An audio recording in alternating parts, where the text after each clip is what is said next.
ज्ञानन्दिमिरान्धस्य ज्ञानाञ्जनशलाकया चक्षुरुन्मिलितं येन तस्मै श्रीगुरुवे नमः।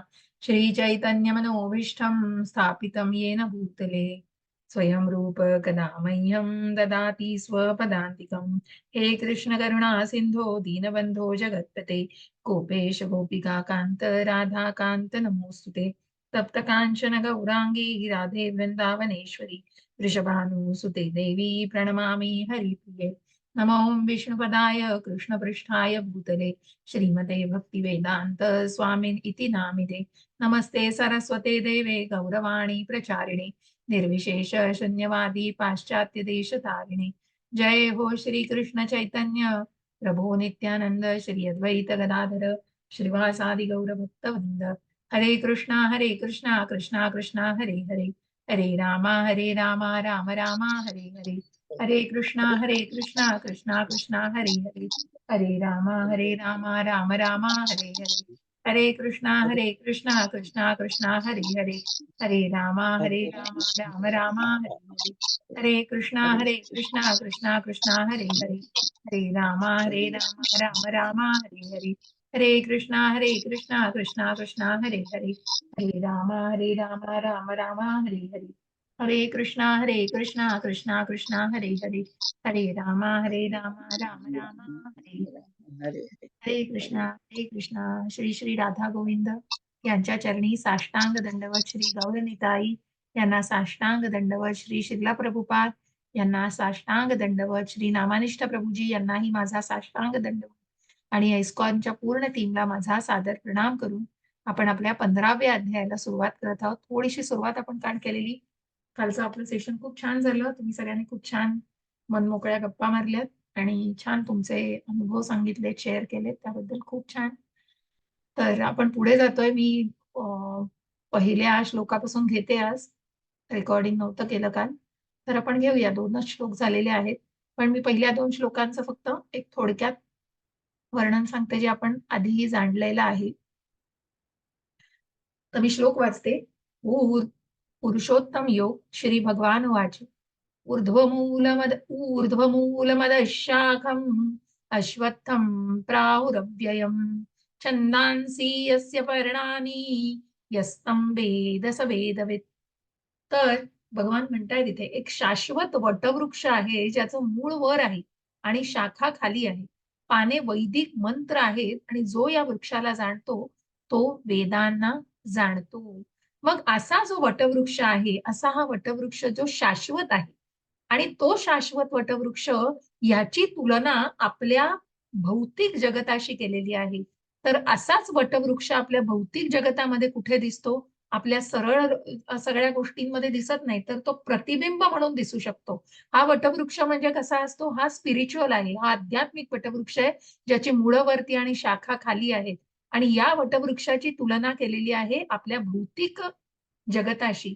आणि म्हणूनच अशा प्रकारचा वटवृक्ष जो आहे तो आपल्याला कुठे दिसू शकतो? तर या जगामध्ये जरी फांद्या खाली आणि मुळेवर असलेला वृक्ष आढळत नसला, तरी असाही वृक्ष अस्तित्वात असतो, आणि असा वृक्ष जलाशयाच्या तीरावर आढळू शकतो।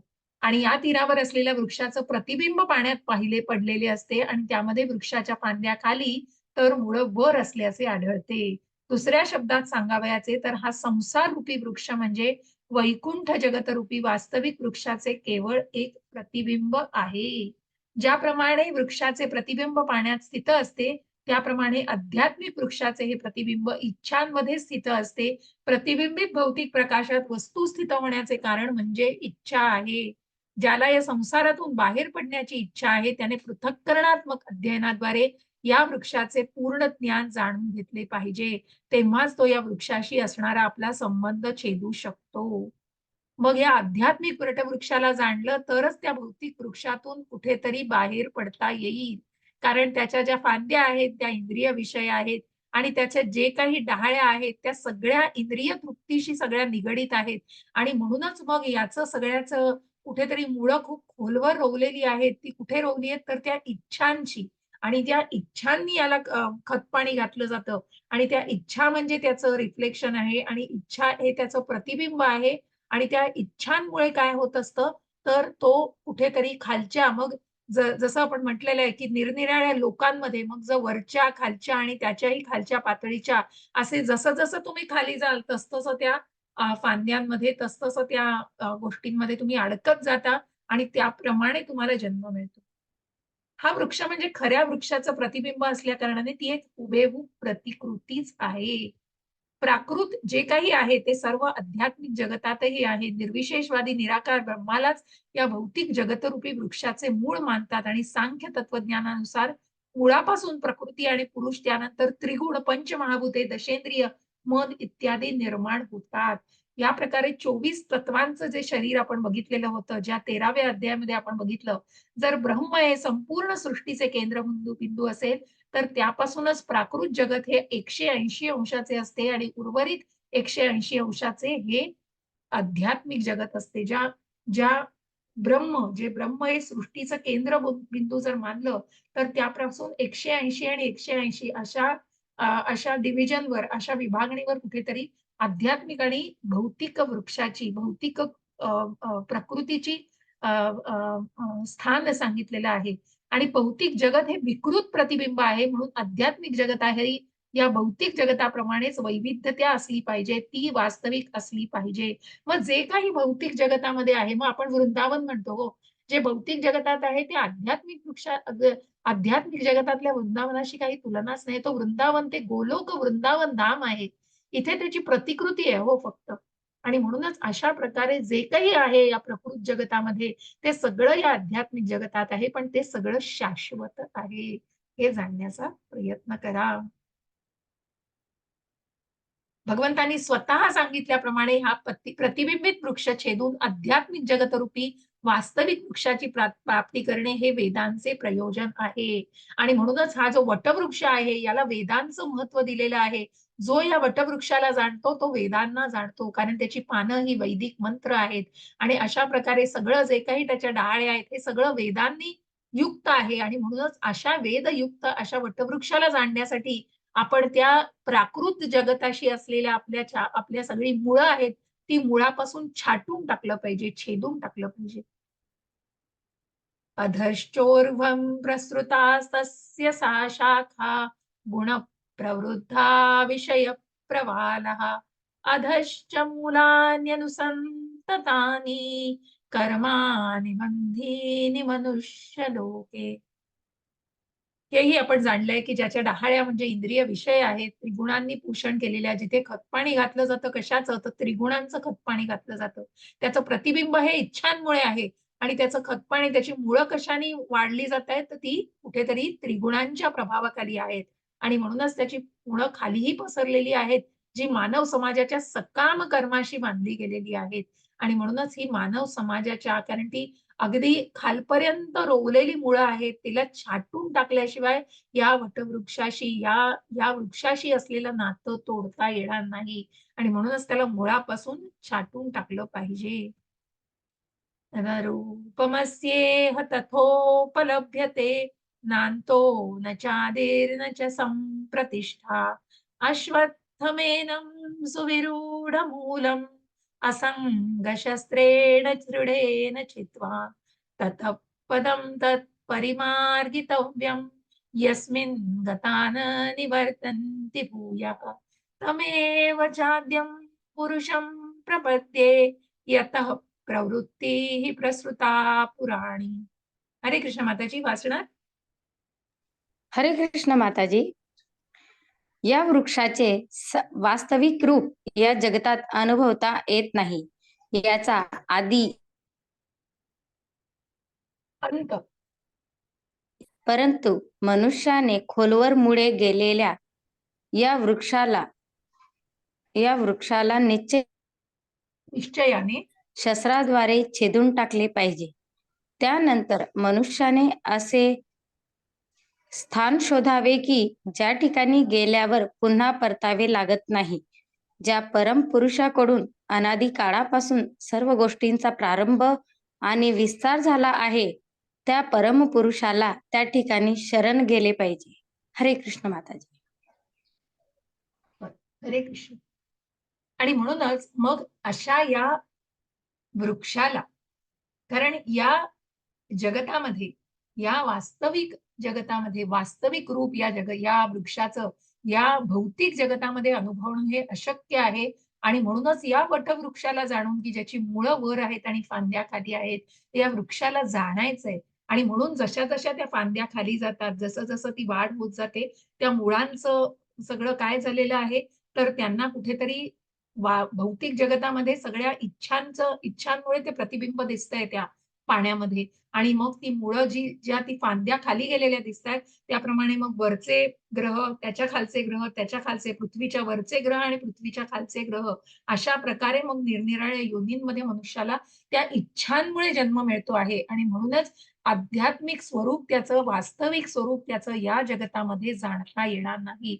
परंतु मनुष्याने खोलवर मुळे गेलेल्या या वृक्षाला निश्चयाने अनासक्ती रूपी मग ज्या तुम्हाला षड्रिपूंचं सांगितलं काम, क्रोध, लोभ, मद, मोह, मत्सर या सगळ्या षट्रिपूंपासून अनासक्ती पाहिजे आणि त्यांना छाटून टाकलं पाहिजे आणि त्यांच्या अनासक्तीने जर त्यांना छाटलं नाही तोपर्यंत तुम्ही त्याच्यापासून मुक्त होऊ शकणार नाही. त्यानंतर मनुष्याने असे स्थान शोधावे आणि म्हणूनच मग अशा मुक्तीच्या मार्गावरती आल्यानंतर मनुष्याने निश्चितच असं स्थान शोधावं, की जिथून पुन्हा या भौतिक जगतामध्ये पुन्हा परतावे लागणार नाही. आणि म्हणून त्या परमपुरुषाला शरण गेले पाहिजे. या संदर्भातील असंग शब्द अत्यंत महत्त्वपूर्ण आहे. कारण इंद्रिय भोग करण्याची आणि भौतिक प्रकृतीवर स्वामित्व गाजवण्याची आसक्ती फार प्रबळ असते. म्हणून मनुष्याने प्रमाणित शास्त्रांच्या आधारावर आध्यात्मिक विज्ञानाच्या चर्चेद्वारे अनासक्ती शिकली पाहिजे. तसेच वरच्या याच्यामध्ये आपल्याला या ठिकाणी स्पष्टपणे सांगण्यात आलं आहे, की प्राकृत जगतात या वटवृक्षाचे वास्तविक रूप जाणणे शक्य नाही. या वृक्षाची मुळं वर असल्याने वास्तविक वृक्षाचा विस्तार दुसऱ्या टोकाला आहे. वृक्षाच्या भौतिक विस्तारामध्ये बद्ध झाल्याने मनुष्य वृक्षाचा विस्तार कुठपर्यंत झाला आहे, हे जाणू शकत नाही. म्हणून तो त्याचा आद्य अंत काहीच जाणू शकत नाही. आणि या वृक्षाचा आदी कुठे आहे, हेही तो जाणू शकत नाही. कारण भगवंतांचा आध्यात्मिक वृक्ष आहे तो. तो वटवृक्ष आहे हो, तो कल्पवृक्ष आणि म्हणूनच त्याचा आदी, मध्य आणि अंत त्याला जाणता येत नाही. तरी मनुष्याने वृक्षाचे कारण शोधले पाहिजे. मी माझ्या पित्याचा पुत्र आहे, माझे पिता अमुक पित्याचे पुत्र आहेत. अशा रीतीने शोध केल्यावर मनुष्य गर्भोदकशाही विष्णूंच्या नाभिकमलातून उत्पन्न झालेल्या ब्रह्मदेवांपर्यंत येऊन पोहोचतो. शेवटी या प्रकारे मनुष्य पुरुषोत्तम भगवंतापर्यंत येऊन पोहोचतो. तेव्हा त्यांचे शोधकार्य समाप्त होते. हे जाणण्याचा प्रयत्न करायचा आहे.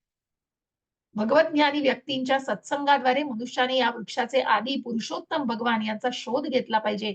हे जाणल्यावर तो वास्तवतेच्या या मिथ्या प्रतिबिंबापासून हळूहळू अनासक्त होतो आणि ज्ञानाद्वारे वृक्षाशी असणारा संबंध छेदून वास्तविक वृक्षामध्ये स्थित होऊ शकतो. अध्यात्मामध्ये स्वतःला स्थित करू शकतो. हा जो भौतिक जगतातला वटवृक्ष आहे, त्याला छेदून त्या अनासक्ती रूपी अशा सगळ्या भावनांनी तो त्या वटवृक्षाला निश्चित जोडला जाऊ शकतो.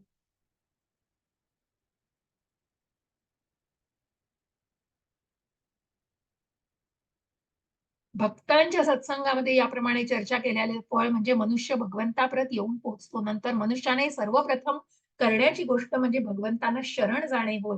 ज्या स्थानाची प्राप्ती केली असता त्या मिथ्या प्रतिबिंबित वृक्षावर पुन्हा कधीही परतावे लागत नाही. त्या स्थानाचे भगवान श्रीकृष्ण हे आदी मूळ आहेत आणि त्यांच्यापासूनच सर्व गोष्टींचा उगम झाला आहे. त्यांची कृपा प्राप्त करण्यासाठी मनुष्याने त्यांना केवळ शरण गेले पाहिजे. हेच श्रवणम, कीर्तनादी नवविधा भक्तीचे फळ आहे. या भौतिक जगताच्या विस्ताराचे श्रीकृष्ण हे मूळ कारण आहेत. अपर शक्ती त्यांच्यापासूनच आहे हो. त्यामुळे ही भगवंतांचीच निर्मिती आहे. याबद्दल स्वतः भगवंतांनी सांगितलेले आहे, की ज्या चतुश्लोकी गीतेमध्ये आपण 10.8 मध्ये बघतो, अहम सर्वस्य प्रभवः, मीच सर्व गोष्टींचे उगमस्थान आहे. म्हणून या भौतिक जीवनरूपी दृढ वटवृक्षाच्या बंधनातून बाहेर पडण्यासाठी मनुष्याने श्रीकृष्णांना शरण गेले पाहिजे. भगवत भक्ती त्यांना शरण गेल्यावर आपोआपच तो सांसारिक विस्तारापासून विरक्त होतो. अशा प्रकारे भगवत भक्तीच्या मध्ये स्वतःला संलग्न केलं पाहिजे. त्यांनी भगवंतांचं नामस्मरण केलं पाहिजे. कारण हे प्रत्यक्ष भगवंतांनी आपल्या मुखकमलातून सांगितलंय. अहम सर्वस्य प्रभवो, की ज्या चतुश्लोकी गीतेमध्ये आपण जाणतो, की भगवंतांनी प्रत्यक्ष आपल्या स्तुतीने ते सांगितलेलं आहे. आणि त्यानंतर मग आपण 1 मिनिट मला द्या.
तर अशा या भगवत धामाचं, क्षमस्व थोडा डिस्टर्बन्स, मला एक कुरिअर घ्यायला लागलं. तर अशा या नवविध भक्तीच्या, आणि म्हणूनच या भक्तीच्या मार्गाचा भगवंतांनी मार्ग दाखवलेला आहे. असंग शस्त्रेण, म्हणूनच अशा प्रकारे या अनर्थ निवृत्ती, की या सगळ्या षड्रिपूंपासून अनासक्ती मिळवण्यासाठी, या वटवृक्षाला जाणण्यासाठी निश्चितच त्या भौतिक प्रतिबिंबित रूपी अशा वृक्षाला मुळापासून छाटलं पाहिजे, तरच त्या आध्यात्मिक वटवृक्षाला जाणू शकणार आहे. निर्माण मोहाजित संग दोषा, अध्यात्म नित्या विनिवृत्त कामः, द्वंद्वैर्विमुक्ता सुख दुःख संज्ञैः, गच्छन्त्य मूढाः पदमव्ययन्तत्. हरे कृष्ण. माधुरी माताजी. हरे कृष्ण माताजी. जे खोटी प्रतिष्ठा, मोह आणि असत संघांपासून मुक्त आहेत ते नित्यत्व जाणतात, भौतिक वासनेपासून मुक्त झाले आहेत, तसेच सुखदुःखांच्या द्वंद्वांपासून मुक्त झाले आहेत आणि मोहरहित होऊन परमपुरुषाला शरण कसे जावे हे जाणतात, त्यांना त्या शाश्वत धामाची प्राप्ती होते. तात्पर्य वाचू माताजी. वाचा माताजी, चालेल.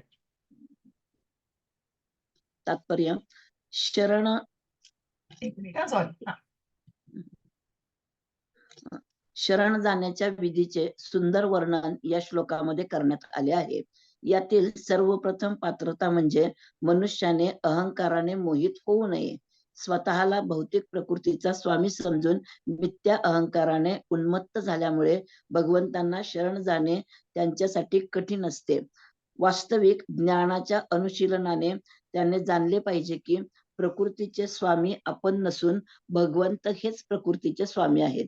अहंकारापासून उत्पन्न होणाऱ्या मोहातून मुक्त झाल्यानंतरच तो भगवंतांना शरण जाण्यास प्रारंभ करतो. या जगामध्ये ज्याला मान सन्मानाची अपेक्षा आहे तो भगवंतांना शरण जाणे शक्य नाही. मोहामुळे अहंकार निर्माण होतो, कारण मनुष्य येथे जरी येतो, कारण मनुष्य येथे जरी येतो, काही काळासाठी राहतो. पुस्तक पण ठेवतो पुढे म्हणजे. एक मिनिट, दिसत नाहीये का माताजी? दिसत नाही होतेच. इकडचे शब्द दिसत नाही, उजव्या साईडचे शब्द आता दिसतंय का? आता बघा. अपेक्षा आहे भगवंतांना शरण जाणे. बरं, मोहामुळे अहंकार निर्माण होतो. कारण मोहामुळे मनुष्य येथे जरी येतो, काही काळासाठी राहतो आणि नंतर निघून जातो, तरी मूर्खपणामुळे त्याला वाटते की आपणच या जगताचे प्रभू आहोत. अशा रीतीने तो परिस्थिती अधिकच जटिल बनवितो आणि सदैव कष्टीच राहतो. संपूर्ण जग याच समजुतीने चालले आहे. भूमी ही मानव समाजाचीच असल्याचे लोक मानतात. मानव समाजाचीच असल्याचे लोक मानतात आणि स्वतः मालक असल्याच्या भ्रामक कल्पनेमुळे त्यांनी भूमीचे विभाजन केले आहे. मनुष्याने मानव समाजच या जगताचा प्रभू आहे या भ्रामक कल्पनेचा अतीत गेले पाहिजे. जेव्हा मनुष्य अशा भ्रामक कल्पनेतून मुक्त होतो, तेव्हा तो समाज आणि राष्ट्र इत्यादींवरील आसक्तीमुळे उत्पन्न होणाऱ्या कुसंगापासून मुक्त होतो. या कुसंगामुळेच तो या भौतिक जगतात बद्ध होतो. या संघ दोषाचा त्याग केल्यावर त्याने आध्यात्मिक ज्ञानाचा विकास केला पाहिजे. वास्तविकपणे आपल्या मालकीचे काय आहे आणि काय नाही हे त्याने ज्ञानाच्या अनुशीलनाद्वारे जाणून घेतले पाहिजे. अशा रीतीने जेव्हा मनुष्याला यथार्थ वस्तुस्थितीचे ज्ञान होते, तेव्हा तो सुख आणि दुःख, आनंद आणि विषाद इत्यादी सर्व द्वंद्वांतून मुक्त होतो. तो पूर्णपणे ज्ञानमय होतो आणि नंतर भगवंतांना शरण जाण्यास समर्थ होतो. हरे कृष्ण माताजी. हरे कृष्ण. अहम आहे ना तो अहम, कारण भगवंतांनी सांगितलंय अहम सर्वस्य प्रभो. पण मनुष्य काय करतोय? मी अहम. मनुष्य स्वतःचा अहम धरून ठेवतोय आणि मी हे सगळं केलेलं आहे, मी जगताचा स्वामी आहे, मी माझ्या कर्तृत्वावर सगळं केले. अहो, ते कर्तृत्व व्हायला तुमचं शरीर तुमचं तरी आहे का? त्या शरीराचा मालक सुद्धा भगवंत आहे हो. शरीर देणारा हा आत्मा परमात्म्याचा अंश आहे. हे शरीर एक माध्यम आहे. शरीराच्या आतमध्ये जो आत्मा आहे, हा आत्मा परमात्म्याचा अंश आहे हो. जिथे तुम्ही याचे देहाचे स्वामी नाही, तिथे तुम्ही कुठलं स्वामित्व गाजवताय? जे आपलं नाही ते कशाचा संन्यास घेताय? म्हणून प्रभुपाद सांगताय, अहो जे संन्यास कशाचा घेताय जे आपलं नाहीच आहे. तुम्ही तिथे कृतज्ञता महत्वाची आहे. आणि म्हणून भगवंतांनी याची निर्मिती केली आहे. सगळ्या इच्छा करताय कारण प्रपंचात राहायचंय. सगळ्या इंद्रिय तृप्तीसाठी सगळ्या गोष्टींची आवश्यकता भासतीये. सगळं करा, सगळं करा. भौतिक जगतामध्ये सगळं करू शकता. कृतज्ञतेच्या भावनेने करू शकता. कारण ती जी अहमपणाची भावना आहे ना, ती कुठेतरी फक्त ती खालच्या पातळीवरच घसरवेल हो मनुष्याला. कारण तिथे तो अहम आहे आणि मग अहम आला की मला मान हवा, मला सन्मान हवा. मग तो शरण जाणं कठीण आहे हो. कारण तो अहंकाराने पूर्णपणे मोहित झालेला आहे. असा आत्मा, असा जीवात्मा, असा जीव त्या भगवंतांना शरण जाणं शक्यच नाही. जसं आपण म्हणतो मूर्ख लोकं, नराधम, असुर, राक्षसी लोकं, तमोवृत्तीतली सगळी लोकं, कारण ती सगळी अंधकारामध्ये आहेत, इग्नोरन्समध्ये आहेत. अशी अंधकारामधली लोकं निश्चितच भगवंतांना शरण येऊ शकत नाहीत. म्हणून 7व्या अध्यायात भगवंतांनी सांगितलंय, अशी लोक भगवंतांना कधीच शरण येऊ शकत नाही. पण जो भगवत प्राप्तीमध्ये, भगवत प्राप्ती, भगवत मार्गामध्ये जो आहे, तो निश्चितच त्या भगवत धामाची प्राप्ती करू शकतो, जो भगवंतांना भोक्तारम यज्ञ तपसाम सर्व लोक महेश्वर हो. आणि म्हणूनच वास्तविकपणे आपल्या मालकीचे काय आहे आणि काय नाही हे त्याने ज्ञानाच्या अनुशीलनाद्वारे जाणलं पाहिजे. त्यांनी उत्तम गुरुकडून याचं ज्ञान घेतलं पाहिजे. ज्यांनी ज्यांनी या गोष्टीला पूर्णपणे जाणलंय, ज्यांना याची प्रचिती आहे, दृष्टांत आहे, अशा व्यक्तीकडून त्यांनी हे जाणून घेतलं पाहिजे आणि म्हणूनच त्यांचं अनुशीलन केलं पाहिजे. ज्ञानाचं अनुशीलन. या ज्ञानाला किती महत्व आहे. कारण हे ज्ञान जर तुम्ही नाही घेतलं, तर काहीच कळणार नाही हो. ज्ञान भगवंत प्रत्यक्ष ज्ञान देतायत. तुम्ही ग्रहण करायचंय, आत्मसात करायचंय आणि त्याप्रमाणे ते वागायचे, आचरणात आणायचे. न तद्भासयते सूर्यो न शशांको न पावकः. अच्छा सुनील प्रभूजी आहेत आपल्या बरोबर. सॉरी मी आता बघितलं. यद्गत्वा न निवर्तन्ते तद्धाम परमं मम. प्रभूजी पुढचा श्लोक वाचा मग तुम्ही हा. आता तुम्ही हरे ट्रान्सलेशन कृष्ण वाचता माताजी. प्रभूजी वाचा. हरे कृष्ण माताजी. त्या माझ्या परमधामाला सूर्य, चंद्र तसेच अग्नी किंवा वीज प्रकाशित करीत नाही. ते जे त्या धामाला पोहोचतात ते पुन्हा या भौतिक जगतात परत येत नाहीत. हरे कृष्ण माताजी. हरे कृष्ण. भगवान श्रीकृष्णांचं धाम आध्यात्मिक जगत आहे हो. जे कृष्ण लोक, गोलोक, वृंदावन म्हणून जाणलं जातं. त्याचं वर्णन श्लोकामध्ये करण्यात आलेलं आहे. वैकुंठ लोकामध्ये सूर्यप्रकाश, चंद्रप्रकाश, अग्नी किंवा वीज याची मुळीच आवश्यकता नाही. कारण तेथील सर्व ग्रहलोक स्वयंप्रकाशित आहेत आणि या साऱ्या विश्वामध्ये केवळ एक सूर्य स्वयंप्रकाशित आहे. परंतु आध्यात्मिक विश्वातील सर्वच ग्रहलोक स्वयंप्रकाशित आहेत. इथे फक्त सूर्याद्वारेच आपल्याला प्रकाश मिळतो. पण आध्यात्मिक जगतामध्ये सर्व ग्रहलोक स्वयंप्रकाशित आहेत आणि ते भगवंतांपासून आहेत. ते चैतन्य, ते प्रकाश, ते सगळं भगवंतांपासून आहे. त्या सर्व ग्रहांच्या दैदिप्यमान प्रकाशालाच ब्रह्मज्योती असं म्हणतात. वस्तुतः ते दैदिप्यमान तेज कृष्णलोक, गोलोक, वृंदावनातून प्रसारित होते. या झळझळीत तेजाचा काही भाग महत्तत्व भौतिक जगताने व्यापलेला आहे. या व्यतिरिक्त या प्रकाशमय विश्वाचा अधिकांश भाग वैकुंठ लोक नामक असंख्य आध्यात्मिक ग्रहलोकांनी व्यापलेला आहे आणि या ग्रहलोकांमध्ये गोलोक वृंदावन हे प्रमुख आहे. मग जे आपण म्हणतो गोलोक वृंदावन आहे, मग वैकुंठ धाम आहे, मग रामचंद्रांची अयोध्या आहे, शिवांचं कैलास धाम आहे. हे सगळे स्तर आपल्याला त्या गोलोक वृंदावनापर्यंत नेतात. तो जो चार्ट आहे त्याच्यामध्ये याचं सगळं दिलेलं आहे आणि त्याच्यातला जो प्रधानात्मक भाग आहे तो जो जो पृथ्वीशी निगडित आहे त्याचा झळझळीत तेजाचा काही भाग म्हणजेच महत्त्व हे भौतिक जगताने व्यापलेला आहे. जोपर्यंत जीव या अंधकारमय भौतिक जगतात असतो तोपर्यंत तो बद्धावस्थेत असतो. परंतु जेव्हा तो भौतिक जगतरूपी विकृत प्रतिबिंबित वृक्षाला छेदून आध्यात्मिक विश्वामध्ये प्रविष्ट होतो तेव्हा तो मुक्त होतो. नंतर तो पुन्हा या प्राकृत जगतात परत येण्याची शक्यताच राहत नाही. या श्लोकातील परमम मम हा शब्द अत्यंत महत्वपूर्ण आहे. वस्तुतः जगातील प्रत्येक कानाकोपरा सुद्धा भगवंतांच्याच मालकीचा आहे. परंतु आध्यात्मिक जगत हे परमम अर्थात षडैश्वर्य पूर्ण आहे. कठोपनिषदातही 2.2.15 मध्ये सांगण्यात आले आहे की वैकुंठ लोकात सूर्यप्रकाश, चंद्रप्रकाश किंवा नक्षत्रांची मुळीच आवश्यकता नाही. न तत्र सूर्यो भाती न चंद्र तारकम. कारण संपूर्ण वैकुंठ जगत हे भगवंतांच्या अंतरंगा शक्तीद्वारे प्रकाशित झालेलं आहे. तिथे तुम्ही बघाल तर मग भगवंतांच्या लीला आपल्याला तिथेही दिसतात, पण तिथे इतका तो प्रकाश असतो, इतकं चैतन्य असतं. कुठून येतंय गोपी बघायला जातात तर ते भगवंतांपासूनचं चैतन्य असतं, भगवंतांपासूनचा प्रकाश असतो. तिथे ना लाईट लागत, ना तिथे ना विजेची आवश्यकता आहे, तिथे ना सूर्याची ना चंद्राची, कारण भगवंतांपासूनच सगळं तेज आहे. आणि त्या परमधामाची प्राप्ती केवळ भगवंतांना शरण जाण्यानेच होऊ शकते, इतर कोणत्याही मार्गाने नाही. मग जीव काय करतोय बघा. हरे कृष्ण प्रभूजी, वाचा श्लोक.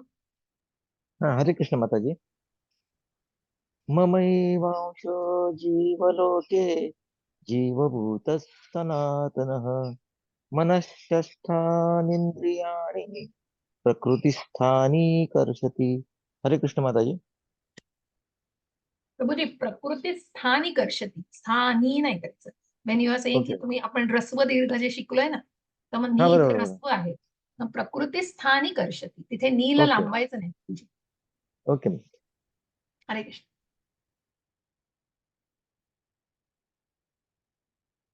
ठीक आहे. रीना माताजी वाचणार? हो माताजी. वाचा. हरे कृष्ण. बद्ध जगातील, एक सेकंड मी मोठं करते माताजी. हा. हो. बद्ध मला जगातील दिसेना. जीव हे माझे सनातन अंश आहे. बद्ध जीवनामुळे ते मनासहित 6 इंद्रियांशी कठीण संघर्ष करीत आहेत. हरे कृष्ण माताजी. हरे कृष्ण. दिसतंय ना आता तुम्हाला हे? मी थोडस मोठं करण्याचा प्रयत्न करते. हो, ठीक मी आहे आता? मोठं केलं माताजी. आता दिसतंय? हो, ओके, दिसतंय ओके. मला. ठीक आहे, ठीक आहे. ओके. हरे कृष्ण. आणि म्हणून या श्लोकात जीवाचं स्वरूप स्पष्टपणे सांगण्यात आले. जीव हे भगवंतांचे सनातन अंश आहे. ममई वांशो जीव लोके जीवभूतः सनातनः.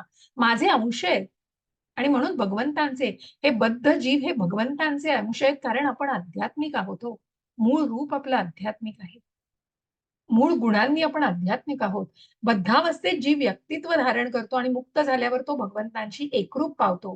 जीव हे सनातन काळासाठी अंशच आहेत. या श्लोकामध्ये स्पष्टपणे म्हटले आहे की सनातन वैदिक प्रमाणानुसार भगवंत स्वतःचा विस्तार असंख्य रूपांमध्ये करतात आणि यापैकी प्रमुख विस्तारित रूपांना विष्णू तत्व म्हटले जाते, तर दुय्यम किंवा गौण विस्तारांना जीव तत्व म्हटले जाते. दुसऱ्या शब्दात सांगावयाचे तर विष्णू तत्व म्हणजे त्यांचे स्वांश, तर जीव म्हणजे विभिन्नांश आहे. भगवंत स्वतःच्या वैयक्तिक विस्ताराद्वारे भगवान राम, नृसिंहदेव, विष्णुमूर्ती आणि वैकुंठ लोकातील इतर सर्व अधिष्ठाता मूर्तींच्या रूपात प्रकट होतात. त्यांचे विभिन्नांश जीव हे त्यांचे सनातन सेवकच असतात. म्हणजे त्यांचे जे मूळ विष्णू तत्व आहे, हे विष्णूचे इन्कार्नेशन, आपण जी निरनिराळी अवतार बघतो भगवंतांचे, ते सगळे अवतार आहेत. पण त्यांचे जे जीव अंश आहेत, विभिन्नांश जे आहेत, ते काय आहेत, तर ते जीव आहेत आणि ते वैयक्तिक विस्ताराद्वारे ते भगवंतांचे सेवकच राहतात, कारण ते विभिन्नांश जीव आहेत. ते 84 लक्ष योनीतून जे प्रवास करत असतात, ते सगळे विभिन्नांश जीव प्रत्येकाच्या हृदयामध्ये परमात्मा रूपाने भगवंत वास्तवात असतात. आणि म्हणूनच असे हे विभिन्न अंश काय आहेत, तर भगवंतांचे सेवकच आहेत, सनातन सेवकच असतात. भगवंतांचे स्वांश अर्थात त्यांची प्रधान रूपे नित्य अस्तित्वात असतात. त्याचप्रमाणे त्यांचे विभिन्नांश असणाऱ्या जीवांनाही व्यक्तित्व असते. जीव हे भगवंतांचे अंश असल्या कारणाने त्यांच्यामध्ये भगवंतांचे गुणही अंश रूपाने असतात. या गुणांपैकी स्वातंत्र्य हा एक गुण आहे. प्रत्येक जीवात्म्याला स्वतःचे वैयक्तिक स्वरूप आणि अंशिक स्वातंत्र्य असते.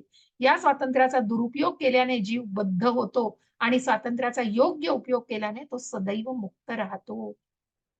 या दोहोंपैकी कोणत्याही स्थितीत तो भगवंतांप्रमाणेच गुणात्मक दृष्ट्या सनातन आहे. मुक्तावस्थेत तो या भौतिक बद्ध जीवनातून मुक्त असतो आणि भगवंतांच्या दिव्य सेवेमध्ये संलग्न झालेला असतो. बद्ध जीवनामध्ये त्यांच्यावर त्रिगुणांचे वर्चस्व असते आणि यामुळे त्याला दिव्य प्रेममयी भगवत सेवेचे विस्मरण झालेले असते.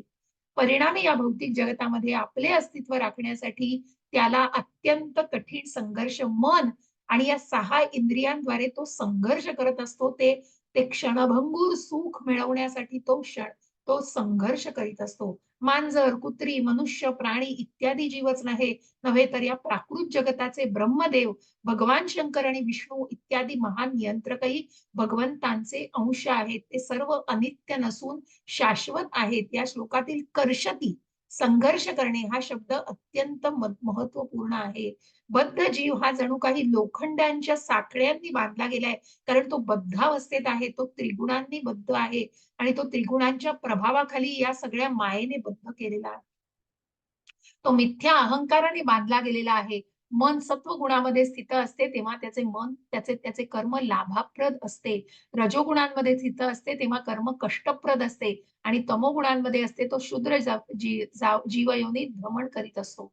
तरीही या श्लोकावरून स्पष्टच आहे की बद्ध जीवावर मन आणि इंद्रियांसहित भौतिक शरीराचे आच्छादन आहे. जीव मुक्त झाल्यावर हे भौतिक आच्छादन नष्ट होते. मग इथे आपल्याला जाणायचंय ममई मानशो जीव लोके जीव भूत सनातना. कारण हा कुठल्याही योनीमध्ये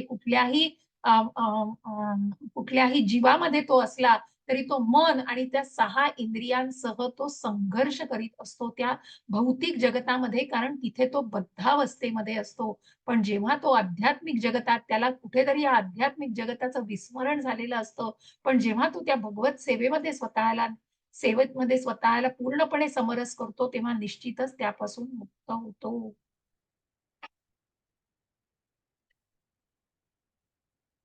शरीरं यदवाप्नोति यच्चाप्युत्क्रामतीश्वरः गृहत्वैतानि संयाति वायुर्गंधानि वाशयात्.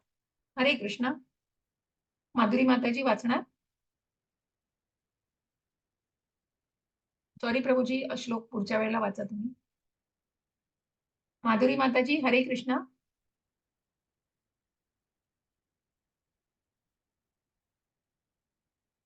सुनील प्रभूजी वाचणार.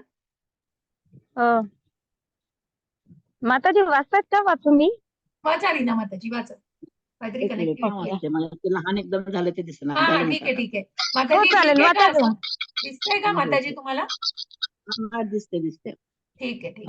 हरिकृष्ण माताजी, ज्याप्रमाणे वायू आपल्या बरोबर गंध घेऊन जातो त्याचप्रमाणे भौतिक जगतातील जीव आपल्या बरोबर जीवनातील विविध संकल्पना एका देहातून दुसऱ्या देहात घेऊन जातो. अशा रीतीने तो एक प्रकारचा देह धारण करतो आणि पुन्हा दुसरे शरीर धारण करण्याकरता पहिल्या देहाचा त्याग करतो. तात्पर्य वाचून. नाही ठीक आहे माताजी, मी सांगते. देहिनोऽस्मिन्यथा देहे कौमारम यौवनम जरा, जिथे आपण दुसऱ्या अध्यायात बघितलं की हा देह त्यागून तो कुठचं दुसरं शरीर धारण करतो. पण इथे काय सांगितलंय की गृहत्वैतानि संयाती वायुर्गंधा निवाशया. तो काय करतो तर तो ज्या संकल्पना असतात त्यांनी ज्या आधीच्या जन्मामध्ये जे कर्म केलेलं असतं त्या कर्माच्या मधूनच त्याला पुढचा जन्म त्याचा निश्चित झालेला असतो आणि या पुढच्या देहाच्या संकल्पना तो त्या सूक्ष्म जीवाद्वारे, सूक्ष्म शरीराद्वारे, मन, बुद्धी आणि अहंकार याद्वारे तो पुढच्या देहामध्ये घेऊन जातो आणि त्याप्रमाणे त्या संकल्पना त्या देहामध्ये तयार करण्यासाठी तो सिद्ध होतो. बघा, या श्लोकामध्ये आपण पहिले 2-3 ओळी वाचू आणि नंतर खाली त्याचं सुंदर संकल्पना दिली. या श्लोकामध्ये जीवाचं वर्णन ईश्वर अर्थात देहाचा स्वामी असं करण्यात आले. त्याला वाटल्यास तो आपला देह बदलून उच्चतर योनी किंवा कनिष्ठ योनी ही प्राप्त करू शकतो. त्याला सदैव आंशिक स्वातंत्र्य हे असतेच. पण या स्वातंत्र्याचा गैरवापर कसा मनुष्याने केलाय बघा. जीवात्मा हा एका देहातून दुसऱ्या देहामध्ये देहांतर करीत असतो. त्याचं वर्तमान शरीर व वर्तमान कर्मे ही त्याच्या पुढील शरीराची पार्श्वभूमी असते. कारण आपण बघितलं की मग जसं आपण बघितलं की त्या शरीराच्या ज्या आपण कर्माला जेव्हा शिकलो, कर्म, विकर्म, अकर्म आणि सकाम कर्मात जो अडकलेला आहे की ज्याला मांस मच्छी खावीशी वाटते तो आपला पुढचा जन्म निश्चित करतो आहे.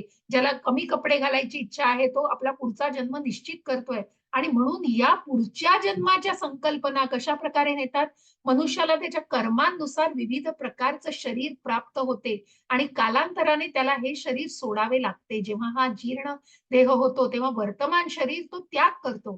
तिथेच ते शरीर त्यागलं जातं. या ठिकाणी सांगण्यात आले आहे की सूक्ष्म शरीर म्हणजे मन आणि बुद्धी याच्याशी निगडीत जे शरीर आहे हे पुढील शरीराच्या संकल्पना बरोबर घेऊन जाते आणि पुढील जन्मी त्या शरीराचा विकास करते. हा देहांतराचा क्रम आणि देहबद्ध असताना केलेला संघर्ष म्हणजेच कर्षती होय. की कशा प्रकारे हे सूक्ष्म शरीर त्या संकल्पना देहामध्ये घेऊन जातं आणि हा देह कशा प्रकारे त्या संकल्पनेशी देहबद्ध असताना संघर्ष करीत असतो, कारण तो कुठेतरी या मनासहित या 5 इंद्रियांशी ज्ञानेंद्रियांशी कुठेतरी संघर्ष करीत असतो या बद्ध जीवामध्ये. हे जाणायचंय की ते सूक्ष्म शरीर आहे, ते त्या संकल्पना पुढच्या देहामध्ये घेऊन जातं. मग हे कोण जाणू शकतं? हरे कृष्ण प्रभूजी, वाचा श्लोक. हरे कृष्ण माताजी.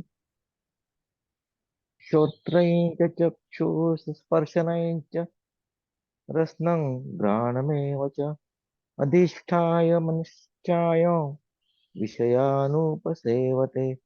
हरे कृष्ण माताजी. हरे कृष्ण. वाचाल प्रभूजी, अनुवाद आणि ट्रान्सलेशन. हो, वाचतो सर.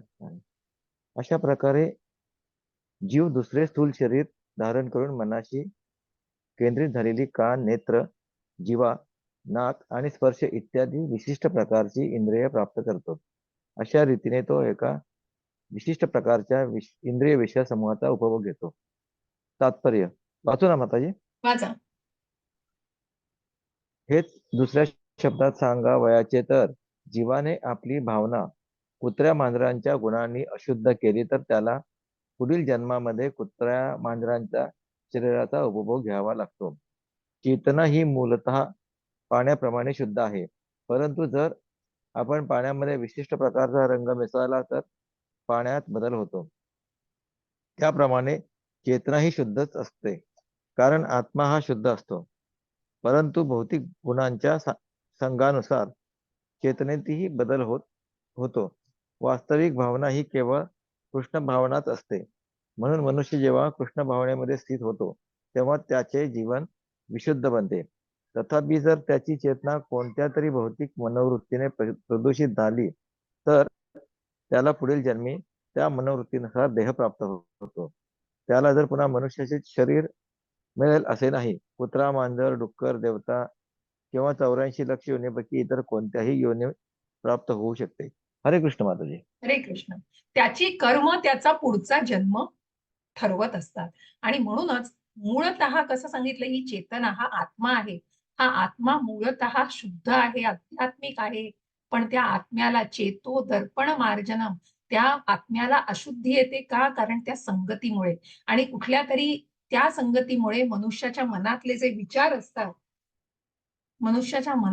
विचार असतात, त्याप्रमाणे मनुष्य जर आचरणात ते आणतो तेव्हा निश्चितच त्याला कुत्र्या मांजराच्या शरीराचा उपभोग घ्यावा लागतो. म्हणजे त्याला ज्याप्रमाणे त्यांनी आपल्या जीवाने आपली भावना कुत्र्या मांजरांच्या गुणांनी जर अशुद्ध केली, त्याने जर त्या प्रकारे त्या भावनांनी स्वतःची, जसं आपण भरत महाराजांचं बघितलं की हरणाचाच त्यांचा विचार होता त्यांच्या मनामध्ये, मग त्यांना पुढचा जन्म हरणाचा प्राप्त झाला. त्याप्रमाणे मनुष्य आपल्या कर्माने पुढचं जन्म निश्चित करत असतो आणि ही जी संकल्पना असते, हे इंद्रिय समूह, हे जे ज्ञानेंद्रिय आहेत, कान, नाक, जिव्हा, डोळे आणि त्वचा, या इंद्रिय समूहासह मन ही संकल्पना दुसऱ्या शरीरामध्ये घेऊन जात असतं आणि त्याप्रमाणे दुसऱ्या शरीराशी ते निगडीत असतं आणि म्हणूनच अशा प्रकारे कोणत्याही योनीमध्ये मनुष्य जन्म घेऊ शकतो. त्याच्या कर्मानुसार तो जन्म घेऊ शकतो. परंतु तो जर कृष्ण भावनेमध्ये असेल, कारण ही कृष्ण भावना विस्मरित झालेली आहे,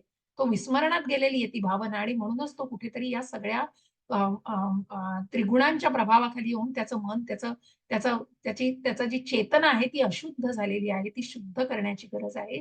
ती फक्त भगवत प्राप्तीनेच होऊ शकते. हरे कृष्ण प्रभूजी, वाचा. हरे कृष्ण माताजी. बोला. श्लोक वाचू का? हा, श्लोक वाचायचंय तुम्हाला? हो, मी पण एकदा ट्राय करते म्हटलं. अरे नक्की करा, नक्की करा. हरे कृष्ण माताजी. चुकलं तर मला सांगा तिथे कसं असतं. मी सांगते तुम्हाला. ओके. उत्क्रान्मन्तमस्तीतं वापि भुजनं वा गुणान्वितं विमूढानानुपश्यन्ति पश्यन्ति ज्ञानचक्षुः हरे कृष्ण माताजी. हरे कृष्ण. पहिलं चरण वाचा एकदा. उत्क्रामंतम. माझ्या बरोबर म्हणा माताजी. उत्क्रामंतम संस्थित उत्क्रामंतम स्थितं वापी स्थितं वापि भुञ्जानं वा गुणान्वितम्. भुजानन वाम भुञ्जानं वा वा गुण गुणान्वितम्. भुजानं वा गुणान्वितम्. विमूढानानुपश्यन्ति विमूढानानुपश्यन्ति पश्यन्ति ज्ञानचक्षुषः. पश्यन्ति ज्ञानचक्षुषः. 4 चरणामध्ये माताजी वाचायचं हे. नेहमी त्याला डिवाइड हो. करायचं. पहिलं चरण आहे उत्क्रामंतम स्थितं वापी, मग उज्जानं वा गुणान्वितम, मग विमूढानानु पश्यन्ति पश्यन्ति ज्ञानचक्षुषा. म्हणजे तुम्हाला थोडं थोडंसं मी गाईड करते, त्याप्रमाणे वाचलं तर वाचणं जास्त सोपं जाईल. वाचा माताजी. हो.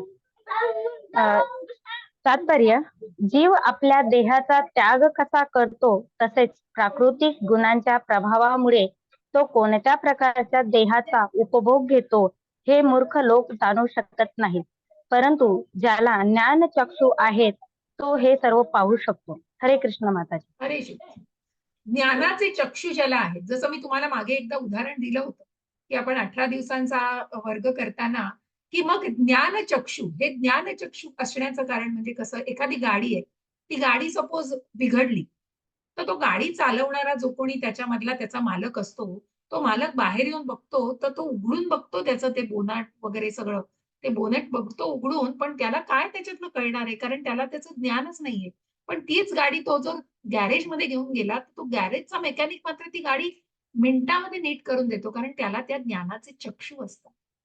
त्याप्रमाणे ज्यांना या ज्ञानाचे चक्षु आहेत तोच हे जाणू शकतो की आपण या देहाचा त्याग का करतो आणि या देहाचा त्याग कसा करतो आणि प्राकृतिक गुणांच्या प्रभावामुळे तो कोणत्या प्रकारचा देह, सत्व, रज आणि तम या त्रिगुणांच्या प्रभावाखाली तो जे जे कर्म करत असतो, ज्या ज्या इच्छा करत असतो, त्या कर्मात तो स्वतःचा जन्म त्याप्रमाणे फिक्स करत असतो. आणि म्हणूनच ज्यांना काम आणि वासनांनी सदैव मूर्ख बनवलेले आहेत ते आपले देहांतर आणि आपले विशिष्ट प्रकारच्या देहातील वास्तव्य जाणण्यात असमर्थ असतात. त्यांना या गोष्टीचे मुळीच आकलन होत नाही. तरी ज्यांनी आध्यात्मिक ज्ञानाचा विकास केला आहे ते पाहू शकतात की आत्मा हा देहापासून भिन्न आहे आणि तो देहांतर करीत विविध प्रकारे उपभोग घेत आहे. बद्ध जीव या संसारामध्ये कसे दुःख भोगीत आहेत हे असा ज्ञानी मनुष्य जाणू शकतो. दुःखालयम अशाश्वतम. म्हणून ज्यांनी कृष्ण भावनेमध्ये अत्यंत उन्नती केलेली आहे ते या ज्ञानाचा सामान्य लोकांमध्ये प्रचार करण्यासाठी आपल्या प्रयत्नांची पराकाष्ठा करतात. कारण सामान्य लोकांचे जीवन हे अतिशय कष्टप्रद असते. त्यांनी या बद्धावस्थेतून मुक्त होऊन कृष्ण भावना भावित झाले पाहिजे आणि आध्यात्मिक जगताची प्राप्ती केली पाहिजे. म्हणून जे आध्यात्मिक गुरु आहेत उत्तम, त्यांचं अनुशीलन केलं पाहिजे. त्यांच्या वागण्याचं, आचरणाचं, त्यांच्या ज्ञानाचं अनुशीलन केलं पाहिजे. वाचा प्रभूजी. हरे कृष्ण.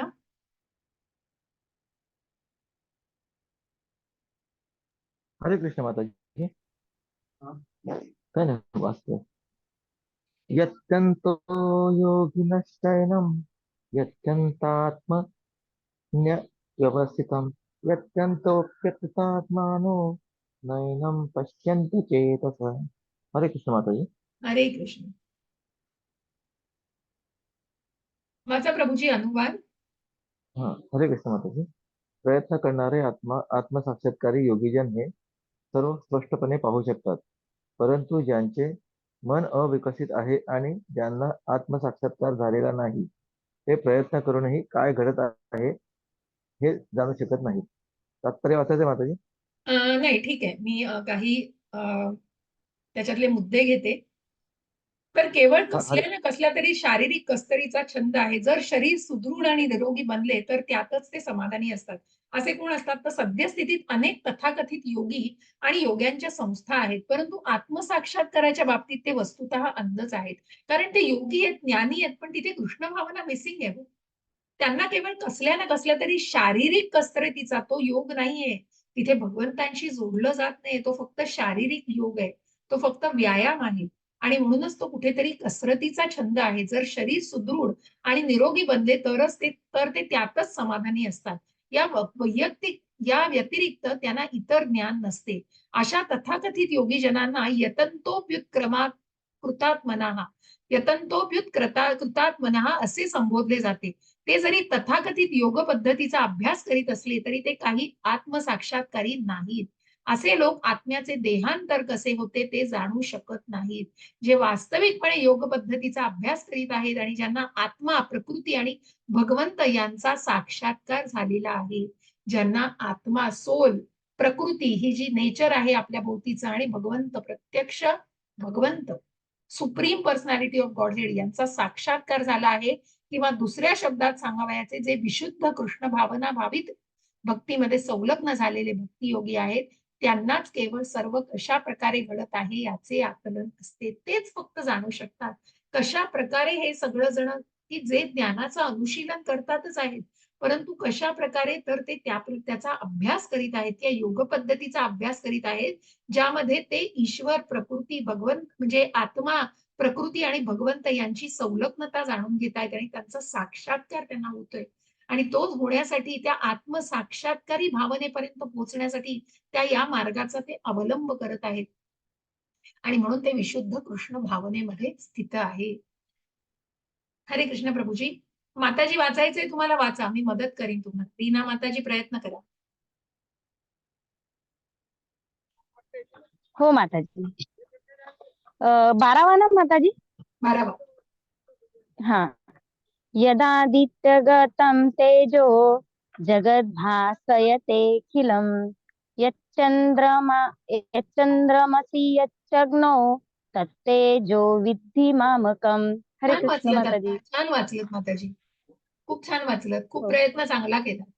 येईल तुम्हाला, अजून छान येईल. वाचा माताजी. हो माताजी. तर माताजी ते भारती माताजीने वाचणार का? त्यांना चान्स नाही मिळाला. माधुरी माताजी ना? ठीक आहे, हो हो तुम्ही वाचा माधुरी हो. माताजी, तुम्ही अनुवाद आणि हे वाचा. हरे कृष्ण माताजी. हरे हरे कृष्ण. कृष्ण. अखिल जगताचा अंधकार नाहीसे करणारे सूर्याचे तेज माझ्यापासून उत्सर्जित होते आणि चंद्राचे व अग्नीचेही तेज माझ्यापासूनच उत्सर्जित होते. तात्पर्य वाचा वाचा वाचा. सर्व गोष्टी कशा घडत आहेत हे निर्बुद्ध लोक जाणू शकत नाहीत, परंतु भगवंत या ठिकाणी जे वर्णन करीत आहेत ते जाणून मनुष्य ज्ञानप्राप्ती करण्यास प्रारंभ करू शकतो. प्रत्येक जण सूर्य, चंद्र आणि विद्युत शक्ती पाहतो. मनुष्याने हे केवळ जाणले पाहिजे की सूर्य, चंद्र, अग्नी किंवा विद्युत शक्तीचे तेज हे भगवंतांपासूनच येत आहे. अशा प्रारंभिक कृष्ण भावनामय जीवनामध्येच प्राकृत जगतातील बद्ध जीवाची प्रगती दडलेली असते. जीव हे भगवंतांचे अंश आहेत आणि या ठिकाणी भगवंत जीव स्वगृही भगवत धामात परत कसे येऊ शकतात याची सूचना देत आहेत. या श्लोकावरून आपण जाणू शकतो की सूर्यच संपूर्ण सूर्यमालिकेला प्रकाशित करीत आहे. अनेकविध ब्रह्मांडे आणि सूर्यमालिका तसेच अनेक सूर्य, चंद्र आणि ग्रहलोकही आहेत, परंतु प्रत्येक ब्रह्मांडामध्ये केवळ एकच सूर्य आहे. भगवद्गीतेत 10.21 सांगितल्याप्रमाणे चंद्र ही नक्षत्रांपैकीच एक आहे. नक्षत्रानामहं शशी. सूर्यप्रकाश ही भगवंतांच्या आध्यात्मिक विश्वातील आध्यात्मिक तेजापासूनच येतो. सूर्योदयाबरोबरच मनुष्यांच्या क्रियाकर्मांना चालना मिळते. ते अन्न शिजविणे, कारखाने चालवणे इत्यादी गोष्टींसाठी अग्नी पेटवतात. अशा प्रकारे अग्नीच्या साह्याने अनेक गोष्टी घडतात. म्हणून सूर्योदय, अग्नी आणि चंद्रप्रकाश हे जीवांसाठी अतिशय सुखदायक आहेत. त्यांच्या सहाय्या वाचून कोणताही प्राणी मात्र जगू शकत नाही. यास्तव जर मनुष्याने जाणले की सूर्य, चंद्र आणि अग्नी यांचा प्रकाश आणि तेज भगवान श्रीकृष्णांपासूनच उत्सर्जित होत आहे, तर त्यांच्या कृष्ण भावनेस प्रारंभ होतो. चंद्रप्रकाशामुळे सर्व वनस्पतींचे पोषण होते. चंद्रप्रकाश हा अत्यंत शीतल आणि आल्हाददायक असल्यामुळे लोक सहजपणे जाणू शकतात की भगवान श्रीकृष्णांच्या कृपेमुळेच केवळ आपण जिवंत आहोत. त्यांच्या कृपेविना चंद्र, सूर्य किंवा अग्नी असू शकत नाहीत आणि चंद्र, सूर्य किंवा अग्नीच्या सहाय्या वाचून कोणीही जगू शकत नाही. बद्ध जीवामध्ये कृष्ण भावनेचे पुनरुज्जीवन करण्यासाठी हे काही विचार करीत आहेत. हरे कृष्ण माताजी. हरे कृष्ण. बघा, मग तिथे ज्या गोलोकधामामध्ये सूर्य, चंद्र आणि यांचं सगळ्यांचं, की तिथे कुठलीही गरज त्या आध्यात्मिक जगतामध्ये जे काही आहे ते भगवंतांपासून आहे, जे आपण आधीच्या श्लोकांमध्ये जाणलेलं आहे. आणि मग इथे जे ह्या भौतिक जगतामध्ये सूर्य, चंद्र आणि विजेपासून जी काही उष्णता आपल्याला मिळते, ती सगळी उष्णता ही भगवंतांपासून असते. हे जो जाणतो आहे तोच त्या कृष्ण भावनेमध्ये येऊ शकतो. भक्तीचा पहिला मार्ग श्रद्धा आहे. म्हणून ती श्रद्धा, भगवंतांवरची श्रद्धा ही पदोपदी आपल्याला जाणवते. कारण तिथे कुठेतरी आपल्याला ती श्रद्धा मनामध्ये असली पाहिजे. 10.21 मध्ये सांगितल्याप्रमाणे चंद्र ही नक्षत्रांपैकी एक आहे. चंद्रापासून वनस्पतींना रस पुरवला जातो आणि कशा प्रकारे मग चंद्रप्रकाशामुळे सर्व वनस्पतींचे पोषण होते. चंद्रप्रकाश हा अत्यंत शीतल, कारण आपण बघतो की रात्रीच्या वेळेला कशा प्रकारे वनस्पती मग त्यांचं जे चालू असतं, जे आपण कार्बन डायऑक्साईड सोडतो ते कार्बन डायऑक्साईड त्या घेत असतात वनस्पती. मग ही सगळी सायन्स झालं याच्या मागचं. पण हे जे काही शास्त्र आहे त्याच्या मागचं, पण त्या वनस्पतींचा जो रस आहे, वनस्पतींना त्या चंद्रप्रकाश जो आहे, तो चंद्रप्रकाशामध्ये या क्रिया घडत असतात आणि हा चंद्रप्रकाश दुसरे तिसरे नाही तर तो भगवंतांपासूनच आहे. म्हणून मिळणारी वीज, सूर्यप्रकाश, चंद्रप्रकाश हे सगळं भगवंतांपासूनच आहे. आणि म्हणूनच अग्नीच्या या सगळ्या वाचून मनुष्य राहू शकत नाही. बद्ध जीवामध्ये कृष्ण भावनेचे पुनर्विवेचन करण्यासाठी हे काही विचार आहेत. आणि म्हणूनच या सगळ्यामुळे जिथे भगवंतांपासूनच याचं तेज आहे, तिथे हे सगळं सूर्य, चंद्र आणि अग्नी यांचं तेज जे आहे ते भगवंतांपासून आहे, हे मनुष्याने जाणलं पाहिजे. तरच मनुष्य त्या मार्गावरती आत्मसाक्षात्काराच्या, की मी शरीर नाही आत्मा आहे, हेच फक्त म्हणून घोकून नाही हो येणार, ते जाणून घेतलं पाहिजे. आणि हे सगळं त्या दाखल्यांद्वारे, की भगवत रूपामध्ये, भगवत धामामध्ये जे ज्या प्रकारे या गोष्टी भगवत प्राप्तीमध्येच प्राप्त होऊ शकतात. गामाविश्य च भूतानि धारयाम्यहमर्जसा उष्णामि चौषधिः सर्वः सोमो भूत्वा रसात्मकः. हरे कृष्ण. कोण वाचणार? सॉरी, मी प्रभूजी श्लोक वाचला जातो माझ्याकडनं. पुढचा मी नक्की थांबते आधी स्वतः आणि मग वाचते. तुम्ही परत वाचू शकता प्रभूजी, वाचा. हरे कृष्ण माताजी. सॉरी. हरे कृष्ण. कामाविश्य च भूतानि धारयाम्यहमोजसा पुष्णामि चौषधीः सर्वाः सोमो भूत्वा रसात्मकः. खूप छान हरे प्रभूजी, कृष्ण माता. खूप छान. हरे कृष्ण. वाचा रीना माताजी. हरे कृष्ण माताजी.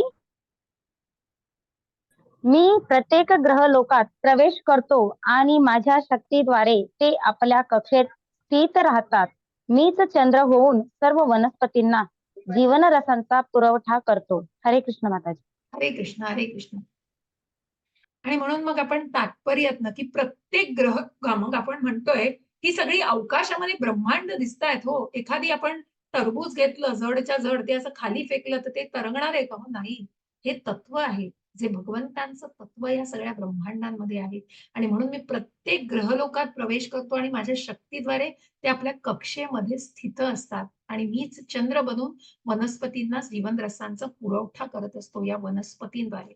आणि म्हणून बघा, भगवंतांच्या शक्तीमुळेच सर्व ग्रह अंतरिक्षात तरंगत आहेत. भगवंत प्रत्येक अणु, ग्रह आणि जीवांमध्ये प्रवेश करतात. याचे विवेचन ब्रह्मसंहितेमध्ये करण्यात आलेले आहे. ब्रह्मसंहितेमध्ये म्हटले आहे, की भगवंतांचा एक अंश परमात्मा ग्रहलोक, ब्रह्मांड, जीव आणि अणुमध्येही प्रविष्ट होतो. म्हणून त्याला प्रवेश करण्याचेही सर्व काही योग्य रीतीने व्यक्त होते. म्हणून त्यांच्या प्रवेश करण्यानेच सर्व काही योग्य रीतीने व्यक्त होते. जेव्हा शरीरामध्ये आत्मा असतो तेव्हा सजीव मनुष्य पाण्यावर तरंगू शकतो. परंतु आत्मा देहत्याग करतो तेव्हा शरीर मृत होते आणि असे मृत शरीर पाण्यामध्ये बुडते. अर्थात जेव्हा शरीर सोडते तेव्हा गवताप्रमाणे पाण्यावर तरंगते. परंतु ज्या ठिकाणी मनुष्य मृत होतो तत्क्षणी तो पाण्यामध्ये बुडतो. त्याचप्रमाणे भगवंतांची सर्वश्रेष्ठ शक्ती ग्रहलोकामध्ये प्रवेश करीत असल्यामुळे ते अंतरिक्षात तरंगत आहेत. त्यांच्या शक्तीने मुठीतील धुळीप्रमाणेच प्रत्येक ग्रहाला धारण केलेले आहे. तर मनुष्याने हाताच्या मुठीत धूळ धरली आणि ती खाली पाडण्याची शक्यता नाही. परंतु जर त्याने ती फेकली तर लागलीच ती खाली पडते. त्याचप्रमाणे आकाशामध्ये तरंगणाऱ्या वस्तू आपापल्या स्थानी स्थित आहेत. वेद मंत्रामध्ये म्हटल्याप्रमाणे भगवंतांमुळेच सूर्य, सर्व ग्रह इतस्ततः सूर्य प्रकाशतो आणि ग्रह स्थिर रीतीने भ्रमण करतात. भगवंतांविना हवेत फेकलेल्या धुळीप्रमाणेच सर्व ग्रह इतस्ततः विखुरले गेलेले आहेत आणि म्हणूनच विखुरले गेलेले भगवंतांविना हवेत फेकलेल्या धुळीप्रमाणे सर्व ग्रह इतस्ततः विखुरले गेले असते, नष्ट झाले असते. त्याचप्रमाणे भगवंतांमुळेच चंद्र सर्व वनस्पतींचे पोषण करतो, कारण तो जो वनस्पतींमध्ये रस येतो चंद्रप्रकाशामुळे तो भगवंतांकडूनच असतो. चंद्राच्या प्रभावामुळे वनस्पती रसभरीत होतात. चंद्रप्रकाशाविना वनस्पतींची वाढही होत नाही किंवा वनस्पती रसाळही होत नाही. भगवंतांनी केलेल्या पुरवठ्यामुळेच मानव समाज कार्यशील आहे आणि सुख समाधानीने राहत आहे. अशा भोजनाचा स्वाद घेत आहे, अन्यथा मानव समाज जिवंतच राहू शकला नसता. रसात्मक हा शब्द महत्वपूर्ण आहे. चंद्राच्या माध्यमातून भगवंतांच्या प्रभावामुळेच सर्व खाद्यपदार्थ चविष्ट बनतात. बघा, भगवंत कशात नाहीये आणि म्हणूनच भगवंत म्हणतात या वनस्पतींच्या रसामध्ये मी आहे. आणि म्हणून त्या चंद्रप्रकाशापासून ज्या वनस्पतींना रसाचा पुरवठा केला जातो तो भगवंतांपासूनच असतो. आणि म्हणूनच भगवंत या गोष्टीची पुन्हा पुन्हा आपल्याला की भगवंत कशामध्ये नाहीये. ज्या विभूतींना आपण बघितलं की ज्या प्रत्येक अभिव्यक्ती, सूचक अभिव्यक्ती, त्याच्या आधी 7व्याही अध्यायात की पाण्याच्या चवीमध्ये मी आहे, बलवंतांच्या बलामध्ये आहे, शक्तिमानांच्या शक्तीमध्ये आहे, मातीच्या सुगंधामध्ये मी आहे. अशा प्रकारे भगवंत हे निरनिराळ्या पद्धतीने भगवंतांच्या विभूती त्यांनी दाखवल्यात.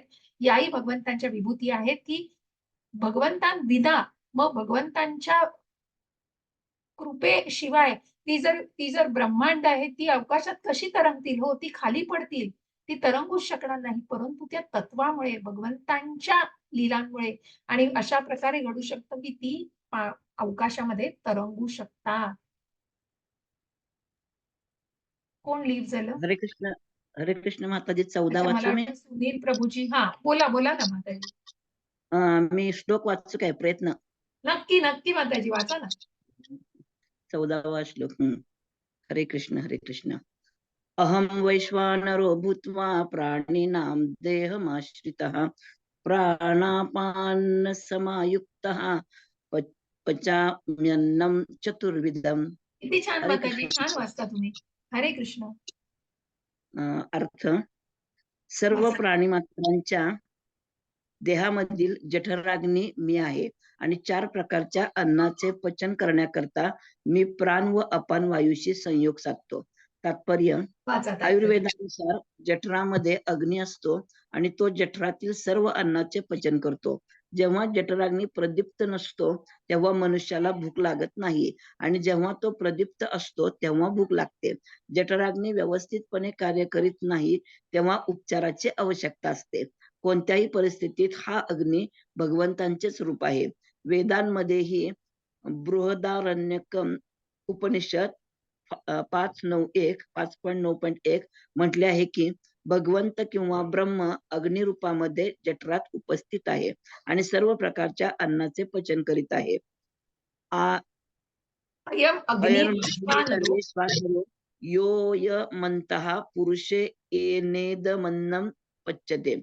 म्हणून सर्व प्रकारच्या अन्नाचे पचन करण्यास भगवंत सहाय्य करीत असल्यामुळे खाण्याच्या बाबतीत जीवाला स्वातंत्र्य नाही. जोपर्यंत जीवाला अन्न पचन करण्यास भगवंत सहाय्य करत नाहीत तोपर्यंत तो अन्न खाण्याची शक्यताच नाही. याप्रमाणे भगवंतच अन्न पदार्थ निर्माण करतात आणि अन्नाचे पचन करतात आणि भगवंतांच्या कृपेमुळेच आपण जीवनाचा उपभोग घेतो. वेदांत सूत्रामध्येही 1.2.27 या गोष्टीला दुजोरा देण्यात आला आहे.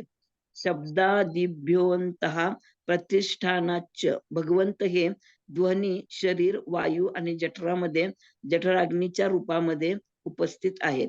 चर्व्य, चोष्य, लेय आणि पेय योग्य असे 4 प्रकारचे अन्न असते आणि या सर्वांना पचवणारी पचनशक्ती ही भगवंतच आहेत.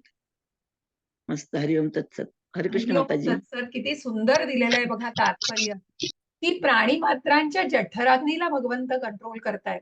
अयमाग्नी वैश्वानरो योयमंतः पुरुषे येनेदम मन्न पच्यते.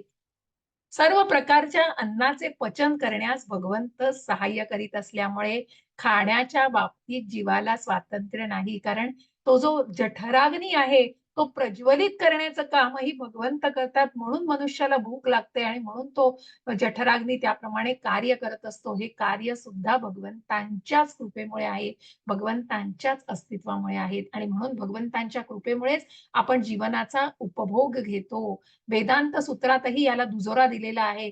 कशा प्रकारे? तर शब्दादिभ्योऽन्तः प्रतिष्ठानाच्च. भगवंत हे ध्वनी, शरीर, वायू आणि जठरांमध्ये जठराग्नीच्या रूपात उपस्थित आहेत.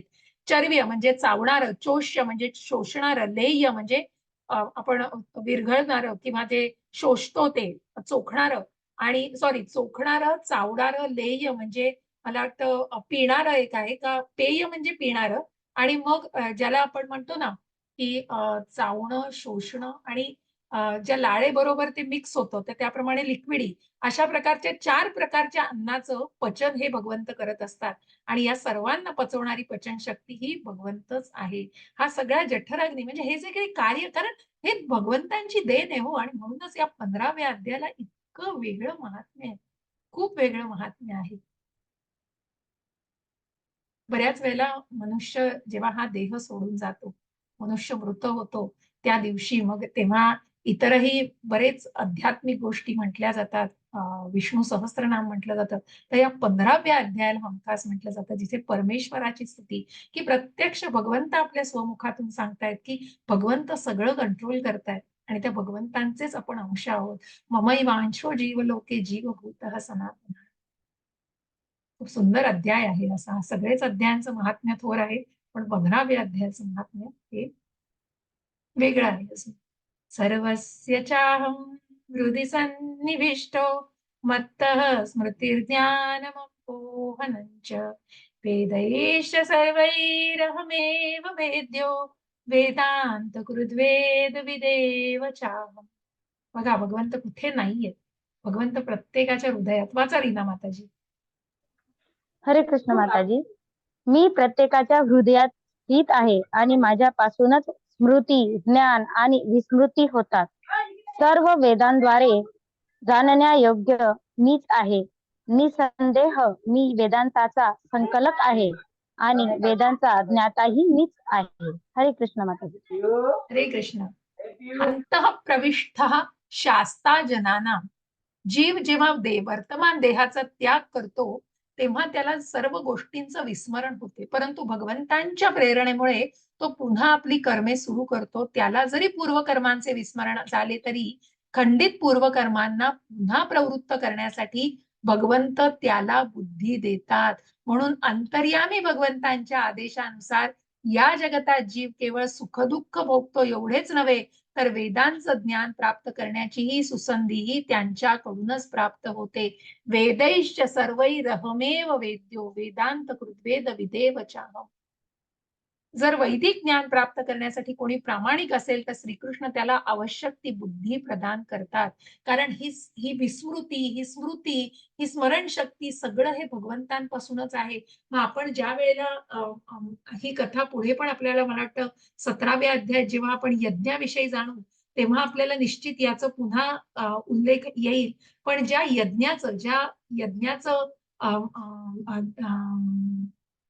जो दक्षाने जो यज्ञ केलेला होता, यज्ञासाठी त्यांनी सगळ्यांना आमंत्रण दिलेली होती. परंतु त्याची मुलगी सती जिने शिवाशी लग्न केलेलं होतं, भगवंत शंकरांची, त्यांना ते आमंत्रण देत नाहीत. आणि मग सती मातेला मात्र आपल्या पित्याच्याकडे जायचं असतं यज्ञाला. तो यज्ञाची त्यांनी अरेंजमेंट केलेली असते, सगळं नियोजन केलेलं असतं. परंतु सती मातेला मात्र ते म्हणतात, माझ्या वडिलांकडे जायला मला कशाला हवी आहे काही निमंत्रण. म्हणून ती वडिलांकडे त्या यज्ञासाठी जाते आणि तिथे हा यज्ञ चालवला असतो मोठ्या प्रमाणावर. आणि म्हणूनच तेव्हा जेव्हा सर्व वेद जे संपन्न असे सगळे महर्षी तिथे बसलेले असतात आणि अशा प्रकारे मग जेव्हा ती सती माता बघते की आपल्या पतीला मात्र इथे स्थान अजिबातच नाहीये, त्याचं स्थानही ठेवलेलं नाहीये, हे जेव्हा ती बघते तेव्हा तिचा कुठेतरी तिला खूप वाईट वाटतं आणि त्याप्रमाणे ती सती माता तिथेच त्या अग्नीमध्ये तिथे स्वतःला अर्पण करते. आणि प्रत्यक्ष दक्षाची मुलगी ही सती माता स्वतःला अर्पण करते. ही बातमी जेव्हा शिवांपर्यंत पोहोचते तेव्हा ते शिव येतो. मग ते क्रोधाग्नी त्यांचा आणि ते क्रोधाने संतापित होतात आणि ते क्रोधाग्नीने सांगतात दक्षाचं मुंडकं छाटून टाका. आणि मग त्यांना शांत करायला कुठेतरी विष्णू त्यांच्याकडे जातात आणि ते सांगतात मग की नारद मुनी जातात त्यांच्याकडे आणि मग ते म्हणतात की दक्षाचं मुंडकं तर छाटलं गेलेलं आहे पण तो पूर्णपणे मृत झालेला नाहीये.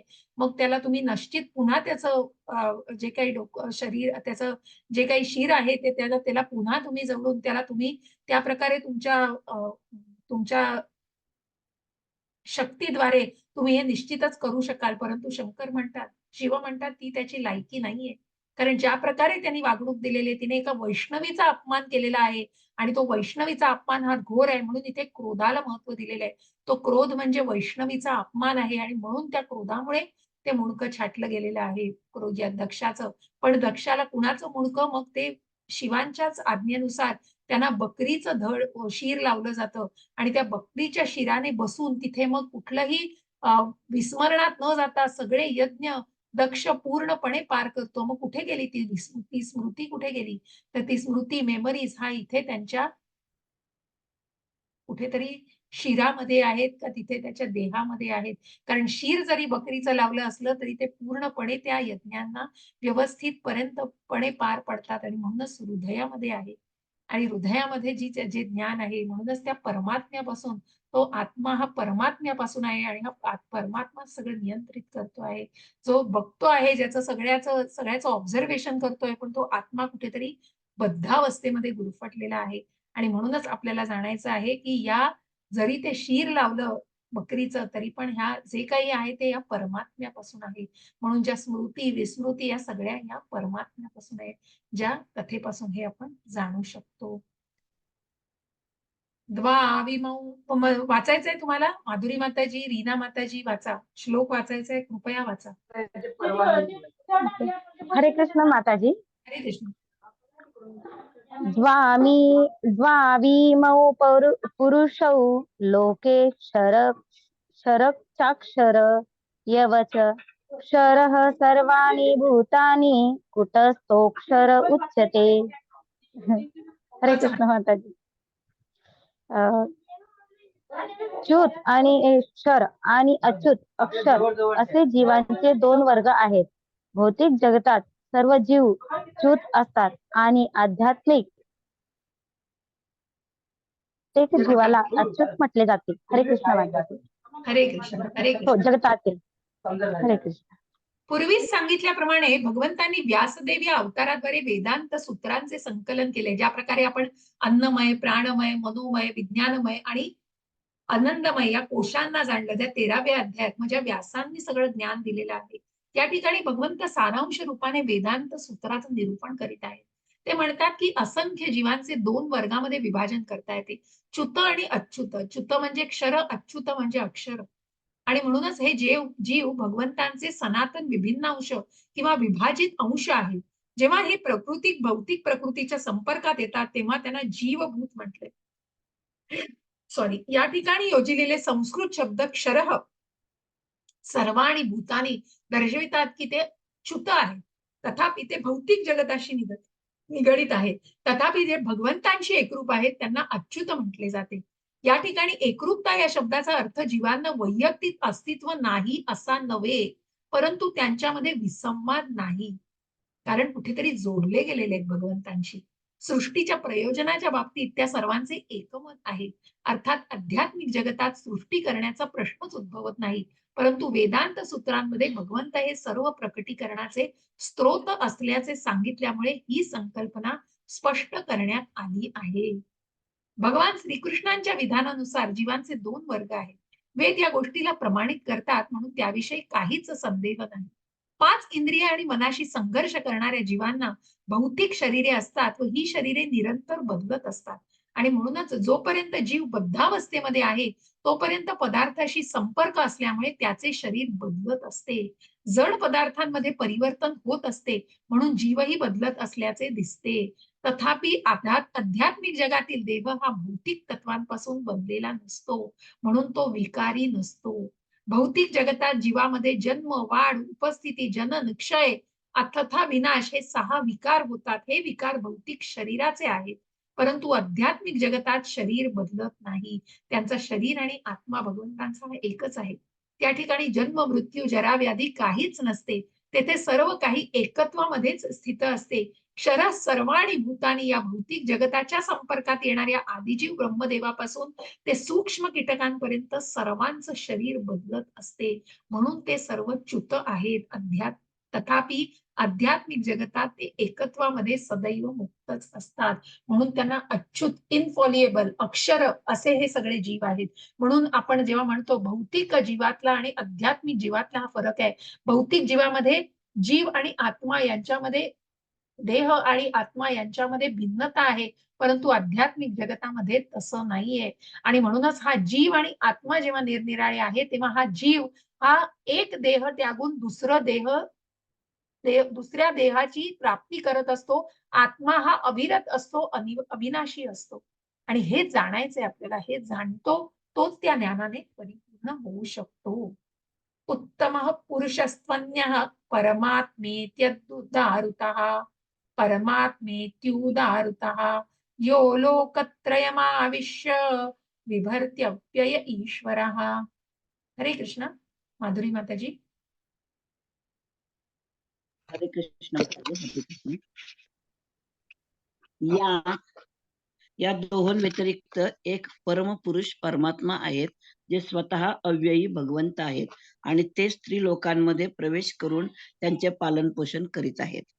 तात्पर्य वाचू माताजी. वाचा वाचा. या श्लोकांची संकल्पना कठोपनिषदात आणि श्वेताश्वतरोपनिषदात सुंदर रीतीने विशद करण्यात आली आहे. त्या ठिकाणी स्पष्टपणे म्हटले आहे की असंख्य जीवांमध्ये काही बद्ध आहेत तर काही मुक्त आहेत आणि या सर्वांच्याहून श्रेष्ठ असा परमात्मा पुरुषोत्तम आहे.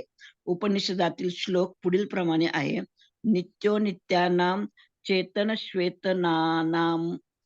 तात्पर्य असे आहे की सर्व बद्ध आणि मुक्त जीवांमध्ये एकच चेतन पुरुष पुरुषोत्तम भगवान आहेत, जो सर्व जीवांना त्यांच्या त्यांच्या कर्मानुसार भोग प्राप्त करण्याची सुविधा उपलब्ध करून देतो आणि त्यांचे पालनही करतो. तेच पुरुषोत्तम भगवान प्रत्येक जीवाच्या हृदयात परमात्मा रूपाने स्थित आहेत. जो बुद्धिमान मनुष्य त्यांना जाणू शकतो तोच केवळ परिपूर्ण शांती प्राप्त करण्यास पात्र आहे, अन्य कोणीही नाही. हरे कृष्ण माताजी. हरे कृष्ण. आणि म्हणूनच मग कशा प्रकारे, तर या सर्वांव्यतिरिक्त जे जे त्रिगुणातीत आहेत आपण म्हणतो, आणि या सगळ्यापेक्षा श्रेष्ठ हे भगवंत आहे. आणि म्हणून असंख्य जीवांमध्ये काही बद्ध आहेत, काही मुक्त आहेत, पण या सर्वांच्याहून श्रेष्ठ असा परमात्मा पुरुषोत्तम आहे. म्हणूनच इथे पुरुषोत्तम योगाला आपण जाणतोय. उपनिषदातील श्लोक हा बघा. नित्यो नित्यानाम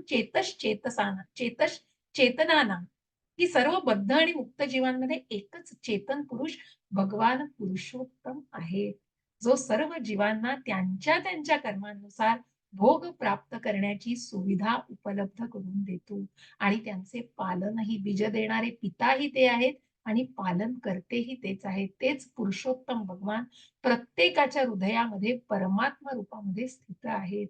जो बुद्धिमान मनुष्य हे जाणतो तो अशी शांती प्राप्त करू शकतो, तोच भगवत धामाची प्राप्ती करू शकतो. अशा पुरुषोत्तम भगवानांना आपण जाणतोय की हे या च्युत अच्युत यांच्यापेक्षा या वर्गांच्याही पलीकडे असे आहेत, कारण ते सगळ्या जीवांचे बीज देणारे पिता आहेत आणि त्यांच्यामध्ये सगळ्यांचे अंश त्यांच्यामध्ये आहेत. असे हे भगवंत आहेत आणि त्यांना भगवान पुरुषोत्तम म्हणून आपण जाणतोय. वाचा लीना माताजी हा श्लोक वाचा, मग पुढचा माधुरी माताजी वाचा. हो माताजी. यस्माक्षर मतीतोऽहं क्षरादपि चोत्तमः अतोऽस्मि लोके वेदे सप्रथितः पुरुषोत्तमः. अजून थोडं कठीण वाटतं माताजी, ते वाचायला. पण प्रयत्न छान आहे माताजी, प्रयत्न नक्कीच प्रशंसनीय. वाचा माताजी. हो, सॉरी, वरती गेलं माताजी. येस. तात्पर्य. मी च्युत आणि अच्युत यांच्याही अतीत दिव्य आणि श्रेष्ठ असल्यामुळे जगतामध्ये तसेच वेदांमध्ये पुरुषोत्तम म्हणून प्रसिद्ध आहे. हरे कृष्ण माताजी. हरे कृष्ण. भगवंतांचे त्यांच्या अंतर्यामी परमात्मा रूपाचेही वेदांमध्ये वर्णन करण्यात आलेले आहे. वेदांमध्ये छांदोग्य उपनिषदामध्ये 8.12.3 पुढील श्लोक आढळतो. तावदेश संप्रसादोस्मा तावदेश संप्रसादोस्माच्छ अरिरास्तमुत्थाय परम ज्योति रूपम संपद्य स्वेन रूपेणाभिनिष्पद्यते स उत्तमः पुरुषः. उत्तमः पुरुषः, पुरुषोत्तम. देहामध्ये बाहेर पडणारा परमात्मा निर्विशेष ब्रह्मज्योतीमध्ये प्रवेश करतो आणि नंतर आपल्या आध्यात्मिक स्वरूपामध्येच स्थित राहतो. हा जो परमात्मा आहे ना, हा त्या आध्यात्मिक स्वरूपामध्येच असतो. तो ब्रह्मज्योतीमधनं त्या आध्यात्मिक स्वरूपामध्ये स्थित असतो. त्या परमात्म्यालाच पुरुषोत्तम म्हटले जाते. आणि याचा अर्थ हा आहे की परमपुरुष आपले आध्यात्मिक तेज प्रदर्शित आणि प्रसारित करीत आहेत आणि हे तेज म्हणजेच सर्वश्रेष्ठ प्रकाश आहे. हे चैतन्य जे आहे ते परमेश्वरामुळे आहे. त्या परमपुरुषांचे अंतर्यामी परमात्मा हेही एक रूप आहे. सत्यवती आणि पराशर मुनींचे पुत्र म्हणून प्रकट होऊन ते स्वतः व्यासदेवांच्या रूपात वैदिक ज्ञानाचं विश्लेषण करतात. प्रत्यक्ष व्यास मुनी ज्या विभूतींमध्ये आपण जाणलं की ऋषींमध्ये व्यास मुनी जे श्रेष्ठ आहेत आणि म्हणूनच हे व्यास मुनी हे भगवंतांचेच अवतार आहेत. यो मामेव सम्मूढो जानाति. सॉरी माधुरी माताजी वाचा. हो वाचतो. हरे कृष्ण माताजी. यो मामेवं सम्मूढो जानति पुरुषोत्तमं स सर्व विद्वच्चति मां सर्वभावेन भारत. हरे कृष्ण माताजी. वाचा. जो मला संशय रहित होऊन पुरुषोत्तम भगवान म्हणून जाणतो तो सर्वज्ञ होय. म्हणून हे भारता तो माझ्या भक्तीमुळे पूर्णपणे संलग्न होतो. तात्पर्य: जीव आणि परमसत्य यांच्या स्वरूपाविषयी अनेक तात्विक तर्क आहेत. आता या श्लोकामध्ये भगवंत स्पष्टपणे सांगतात की जो भगवान श्रीकृष्णांना पुरुषोत्तम म्हणून जाणतो तो वस्तुतः सर्वज्ञ आहे. जो अपूर्ण ज्ञानी आहे तो परमसत्याविषयी केवळ तर्कच करीत राहतो. परंतु परिपूर्ण ज्ञानी आपला मौल्यवान वेळ व्यर्थ न दवडता प्रत्यक्ष कृष्ण भावना भावित भगवत भक्तीमध्ये संलग्न होतो. संपूर्ण भगवद्गीतेत याच तथ्यावर पदोपदी जोर देण्यात आला आहे. तरीही भगवद्गीतेवरील अनेक दुराग्रही भाष्यकार परमसत्य आणि जीव यांना सर्वच बाबतीत एकरूप असल्याचे मानतात. वैदिक ज्ञानाला श्रुती अर्थात श्रवणाद्वारे ज्ञान प्राप्त करणे असे म्हटले जाते. वास्तविकपणे मनुष्याने श्रीकृष्ण आणि त्यांच्या प्रतिनिधींसारख्या प्रमाणित व्यक्तींकडून वैदिक ज्ञान प्राप्त केले पाहिजे. येथे भगवान श्रीकृष्णांनी फार चांगल्या रीतीने तत्वविवेचन केले आहे आणि मनुष्याने अशा अधिकृत पुरुषाकडून श्रवण केले पाहिजे. डुकराप्रमाणे केवळ श्रवण करणे पुरेसे नाही. मनुष्याने त्यांच्याकडून वास्तविक ज्ञान जाणून घेतले पाहिजे. केवळ शैक्षणिक पांडित्यांद्वारे त्याने तर्क करू नये. विनम्र भावाने भगवद्गीतेद्वारे ऐकले पाहिजे की सर्व जीव हे सदैव भगवंतांच्या अधीन असतात. जो कोणी हे जाणू शकतो तो भगवान श्रीकृष्णांच्या शब्दात सांगावयाच्या वेदांचे प्रयोजन जाणतो आणि अन्य कोणीही नाही.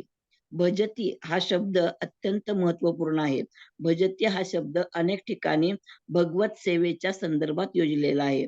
जर मनुष्य पूर्णपणे कृष्ण भावना भावित भगवत भक्तीमध्ये संलग्न झालेला असेल तर त्याने संपूर्ण वैदिक ज्ञान प्राप्त केल्याचे जाणले पाहिजे.